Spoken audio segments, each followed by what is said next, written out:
Photo మా స్కూల్లో కూడా చూశాను. ఎవరితను? అంబేద్కర్ సార్ రా. ఏడ దొరికింది? కొండకాడ దొరికింది.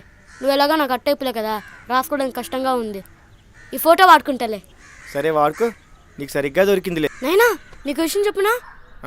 నేను బాగా చదువుతానని మా టీచర్ నన్ను మెచ్చుకున్నారు, బాగా పొగిడారు. అవునా? ఇంకేం చెప్పినారు? నవోదయ పరీక్ష రాయాలంట. అదేంది?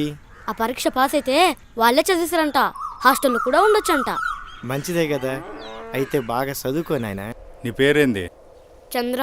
ఇక్కడ కట్టుబాట్లు నీకు తెలియదా? నీ కులపోలు ఇక్కడ కూర్చోకూడదు, బయటికెళ్ళి నిలబడు. అవును, మీ బల్లో ఇంకో పిల్లగానికి కూడా నవోదయ ఉత్తరం వచ్చిందా? లేదు నాయనా, నాకొక్కడికే ఉత్తరం వచ్చింది. ఎక్కువ మార్కులు కూడా నాకే వచ్చినాయి. అదేంది? ఆ పిల్లగానికి టౌన్లో ట్యూషన్ కూడా ఏదో ఇచ్చినారంట కదా, పైగా లక్షలు ఖర్చు అని వాళ్ళ నాయన చెప్పిండే. తెలీదు నాయనా.